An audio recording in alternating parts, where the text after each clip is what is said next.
Quels sont les enjeux des négociations en cours en ce moment à Genève?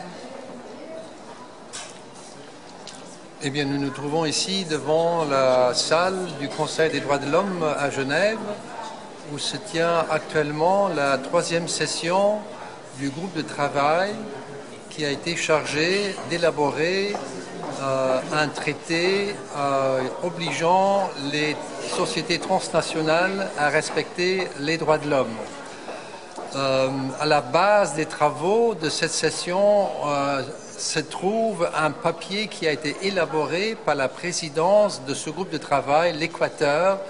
et qui comprend des éléments pour un futur traité. Et ces éléments pour ce futur traité ont été discutés depuis lundi dernier et jusqu'à demain soir pour permettre ensuite de se mettre à la rédaction d'un traité définitif. Ici, il y a donc les États membres du Conseil des droits de l'homme qui participent aux travaux, mais il y a avant tout également un très grand nombre de représentants de la société civile mondiale qui sont dans la même salle et qui prennent la parole, à qui est donnée la parole également après chaque point qui est examiné à l'ordre du jour. Je voudrais souligner dans ce contexte qu'il n'y a pas moins de 700 organisations non gouvernementales, organisations de la société civile qui font partie de cette alliance pour l'élaboration de ce traité qui se concerte régulièrement en marge également des travaux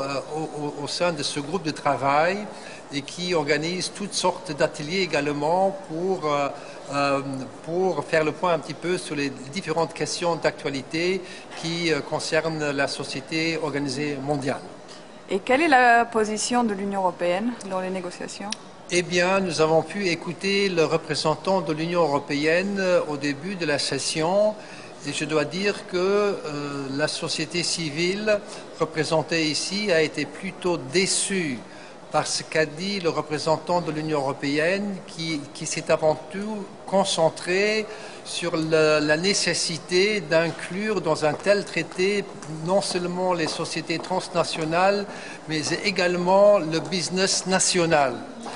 Et il est très mal compris pourquoi l'Union européenne, qui souligne également son attachement au respect des droits de l'homme,